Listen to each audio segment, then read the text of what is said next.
You are watching StimTV.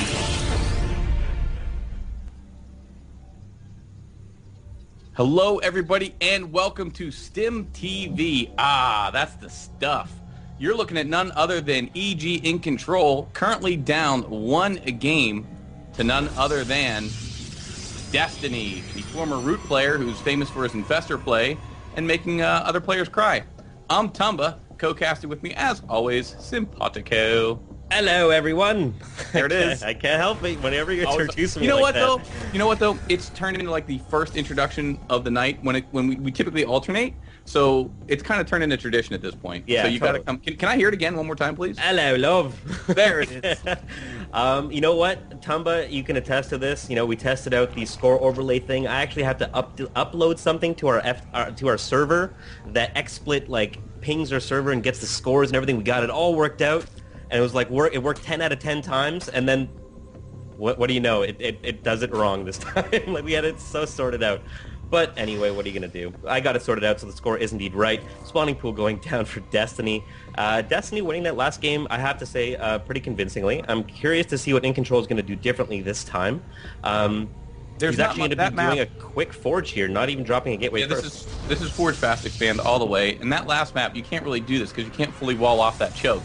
So that's what I was saying. It's got that exposed natural, and I just want to show a Protoss to show me how to hold that natural. Because seriously, on that particular map, I don't see it happening for Protoss very often. It's difficult. What I am interested to see is will he go Nexus first here. So what we want to do is see once he gets up. Actually, he's already at 17 supply, so want to see if he is actually going to drop cannons first. So okay. That'll be interesting. Yeah, definitely getting a couple of lings out pretty quick. First queen is on the way. You know, he wants to feel a little bit safe as well, not going just a quick, very fast hatch build. I don't think Destiny does that very often. And this is MLG, so they could not have spawned close positions, so there is no worry of that. But you know, it's still kind of risky. But either play, you know, here's the thing: how safe is this fast expand build? For example, if Destiny did decide to put on just like huge roachling aggression right now, fine. It's absolutely fine. As a matter of fact, the way you want to beat this as a Zerg. There's two common ways that you can go ahead and attack this build to make the Protoss very uncomfortable. One of the world's greatest players, Nesty, of course, and Lacira as well, use an aggressive...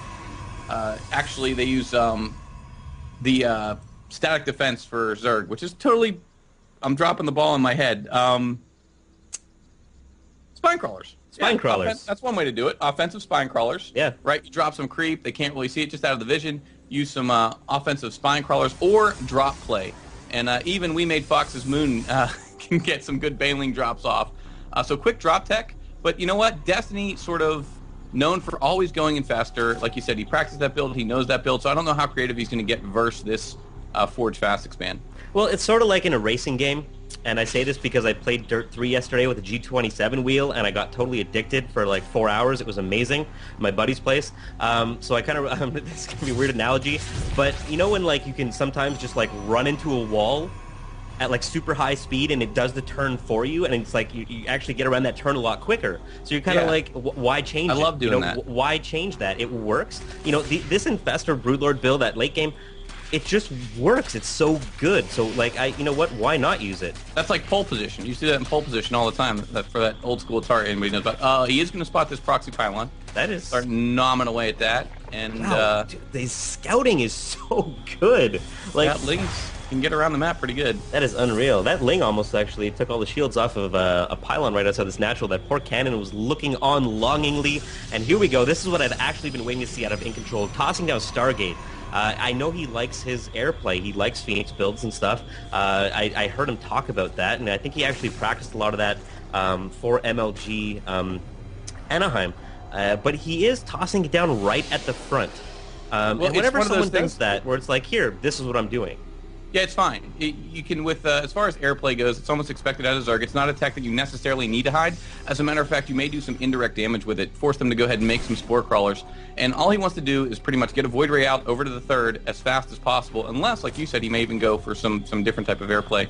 So we'll have to see exactly what he's got up his sleeve. This Ling from Destiny, actually still a slow Ling, has made it into the base, has seen pretty much everything. So Destiny playing with a lot of information right now, except that he does not know about that Stargate, excuse me, so that's actually pretty big, as we do have a Void Ray. But you called it. Void Ray is on the way, and it is going to the third? The third. Well, Yeah, kind of the third. That's what you want to do all the way. And this was sort of popularized by OGSMC at MLG Columbus. We saw him just really giving Zerg a hard time with this because it's frustrating for them when you can go ahead, get in there, and delay or actually even take out that third. It's critical. Second Void Ray is queued up, so he is going to be looking to do some serious damage with this.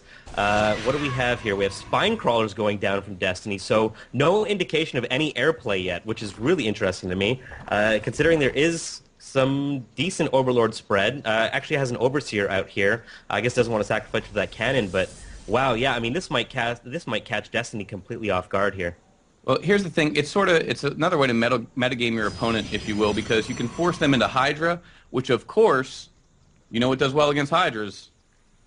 Colossus. Colossus, so yeah. You can get to that 3-base Colossus and force them to make Hydras. You're in pretty good shape. That's a great point, and I love that. You know, forcing your opponents to go a certain direction.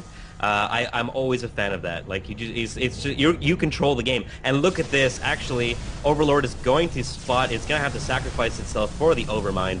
But he is going to know that Void Rays are indeed on the map. Let's see if he tosses down some Spore Crawlers, and there two go down at the natural immediately, and as well as the main now. So the gig is kind of up. He also sees that Phoenix. He's going to lose that Overseer, unfortunately for him. But Destiny also going to be starting to work away at the rocks for this third here. Let's see what these Void Rays can do.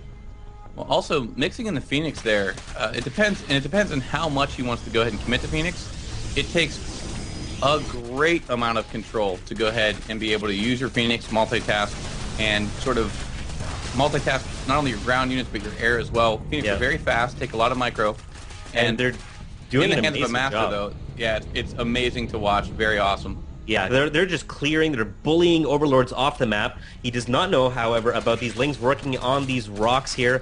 Little does he know, they're both working on these back rocks here, which is kind of funny. But yeah, those Void Rays are going to clear out the Lings at the rocks at the gold base for Destiny, but they're going to just go back and start nomming on those. And the Phoenix is just completely taking out all those Overlords on the map, so Destiny... I gotta tell you, yeah, if you want to check out an amazing game, Protoss versus Zerg, it's Maestro versus Whiplash in Map of the Month number 7. Amazing game. Back and forth the whole way, and Phoenix play to be Tumba. Really awesome. Look at the top left of the map right now. We have Lings. Lings. Burrowed, actually, and oh my gosh. EGiNcontroL is actually busting down these rocks. They're going to be down in just a second. For those of you that don't know Starcraft, this is very bad for EGiNcontroL. Yeah. This could be a huge lane run. This is a bad situation right here. Oh, man. He's walking right on top of them. And there they go. The unburrow. It's a trap. And all of these sentries. Oh, wow. Nice force field's going to defend pretty good here. But Lings are now in the main. He's got... Oh, wow. The force fields are going to go down. Pretty much every sentry is now dead. This is going to be tough to hold, but nice warp in here from the... And where did those Void Rays go? I'm looking for them, but I cannot find them. And he has Infestors coming in the front as well, dropping infested beach balls. Admiral Akbar is freaking out somewhere in some galaxy far, far away, screaming to EGiNcontroL, it's a trap. And the trap has been sprung, and EGiNcontroL once again having a very, very hard time. Destiny, what a great tactic that was. I got to take my hat off to him there. This is brutal. Robotic facility is about to go down. That second Colossus is not going to make it. Extended Thermal Lance is still being researched. That might go down. Void Rays are now here to help defend. EGiNcontroL is definitely not out of this game just yet. We're looking at fairly, actually, 58 over 45 for EGiNcontroL in terms of Harvester, so he has held that push. His economy is extremely strong right now. He did lose some of his tech there, which is going to hurt, but has definitely... EGiNcontroL is not out of this game by any means. But look at this. Destiny actually double expanding to the gold and his natural third. And wow, I mean, both players just playing really good right now. That was a miracle defense. Well, you know what? And people say, well, herp derp, Destiny makes Broodlord better, derp derp.